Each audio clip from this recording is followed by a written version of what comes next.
Texture is a great way to add depth and dimension and sophistication to your illustrations and vector graphics.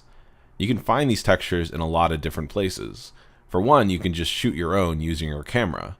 It's really easy to take a quick snap of a wall or a crumpled piece of paper or anything textural that you can find and use it in your work. But you can also find a lot of examples online. I searched for texture images in Google Images and got a bunch of different options here. And it even gave me a bunch of further, more specific options that I can choose to come up with more specific results. One thing you want to make sure you're doing in Google Images is go to Tools, and under Size, make sure you're using large or maybe even larger than 2 megapixels or 4 megapixels. Basically just make sure the texture that you're using is very high resolution. Otherwise you can run into some issues where it's adding pixelation to your art, which you don't want to do. You also want to make sure that you have rights to use these different images. So if you use it from somewhere like Pexels, you definitely have the rights to use it. If you use it from a copyrighted source, then you may not have rights. So you just have to check to make sure that you're using something that you're allowed to use. I've brought a few texture options into this folder, but before we use the textures, I want to make a couple adjustments in Photoshop. So I'm going to take this rust texture and open it up in Photoshop. You can either do this by going into Photoshop and using the open dialog, but a shortcut is to just simply drag it down to your dock and hover over the Photoshop icon and release. That will also open it in Photoshop. We're going to get more in depth about Photoshop next week, but for now I just want to show you a couple things to help you prepare these files for use in Illustrator.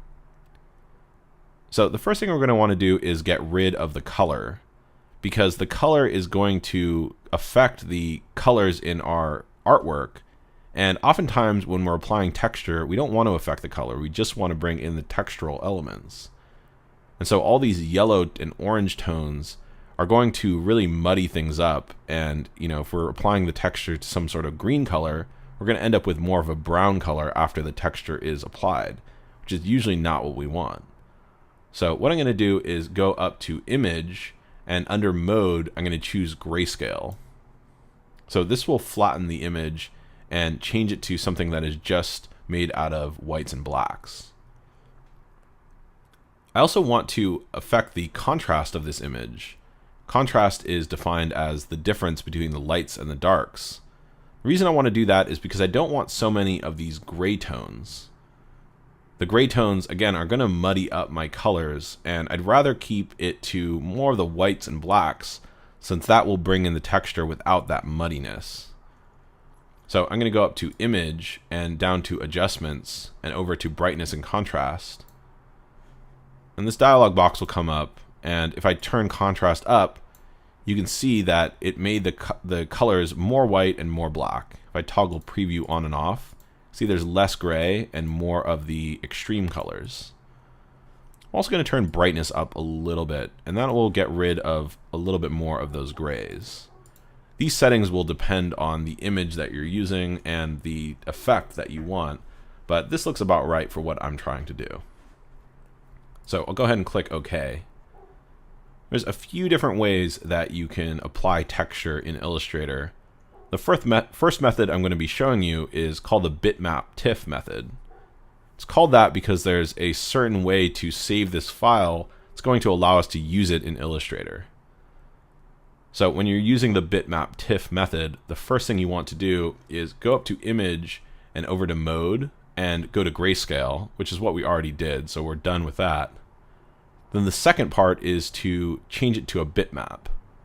So after we've gotten rid of the colors, the bitmap option will become available. And if we select that, we'll get a dialog box. This will bring up something that will ask for a resolution. So in the output section, we can probably keep it at 72, but basically the higher the number you put here, the more detailed the final texture will be. Let's keep it at 72 for now so I can show you what's going on. Click OK. And then after a little bit of thinking, it's going to change this to a bitmap. If I zoom in on a bitmap, you'll see that it's actually made of a bunch of dots. So this image, which used to be a bunch of gray tones, is now made up of just purely black and white. And those black and white tones are shown in different densities. And the areas where the black is very dense are the very dark parts of the texture, and the parts where it's less dense are the lighter parts of the texture. When I zoom out, it still looks very photographic, but it is just made up of dots. And the number of dots and the density of the dots is going to be determined by that number I put in for the output resolution. So since I chose 72, there's fewer dots. If I were to up that to say 300, there would be much more dots. So that kind of depends on what type of effect I want. 72 looks fine for now. So the last part of setting up this file to use Bitmap Tiff is to go to save, and I'm going to save as a Tiff file. So I'm going to choose Tiff. Rust texture is fine, so I'll click save. And then there's a few options that come up under Tiff. The default is fine for this, so you can just leave those alone. And now the rusttexture.tiff is a file that is ready to use for this method. So I've opened up a simple illustration in Illustrator so that I can show you how to apply the Bitmap Tiff texture. Let me go ahead and go to the folder that contains those textures that I prepared. Here's the file that I want, rusttexture.tiff, and I'm going to drag that into Illustrator. I drag that in, it's really big, so I'm just going to go ahead and zoom out and scale it way down so that it's more the size that I want for the image that I'm creating. So you can see that this file looks the same as it did in Photoshop. It's made up of a bunch of dots. But the really powerful thing about a Bitmap Tiff is that you can change the color of the dots in Illustrator using the color picker. So if I select this photograph and go to the color picker and double click on fill, I can actually change this to a dark red color or whatever color I want. So when I do that, you can see that all the dots actually fill with that color. And that's what makes this so powerful, because it allows you to work with vectors and texture in a way that they match together really well. So in order to apply this to the heart, I'm going to go ahead and just copy part of this heart, bring it over to that image. And right now the image is on top of the heart. And since there is a tone-on-tone relationship between these colors, they go together really well. If I wanted the texture to show up more, I can change to a darker version of the red, and that's going to make the texture more intense because it's going to be more visible on top of the lighter red. You can also do relationships that are not tone-on-tone, but you have to be careful that they don't clash, otherwise it can start to get a little ugly. Okay, so that looks pretty good.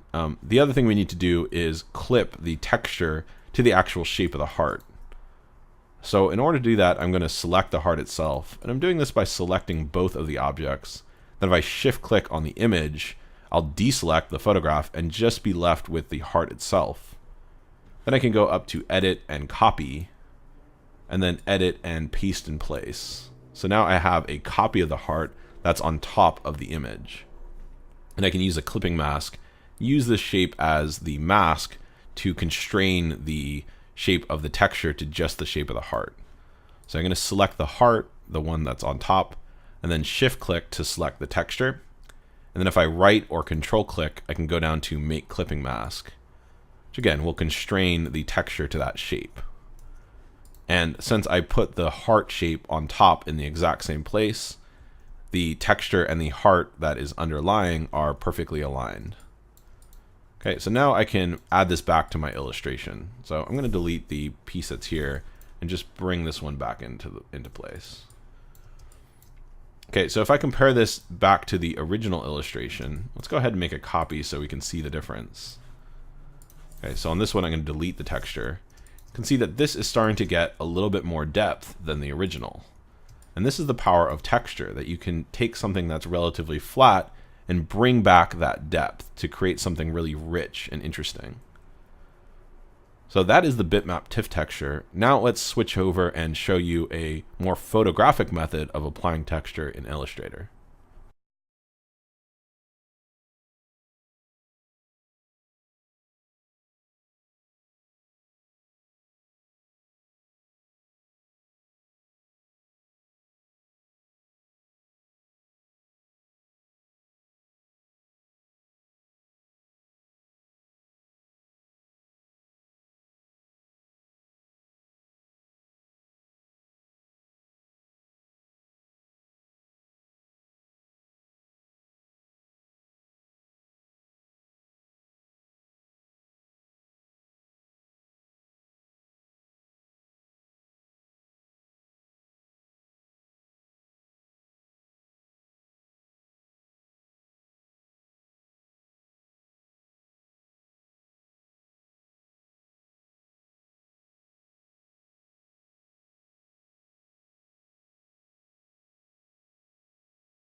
In this case, I'm just going to leave my destination at CMYK. And after I do that, I'm pretty much ready to go. So I'll click Save PDF.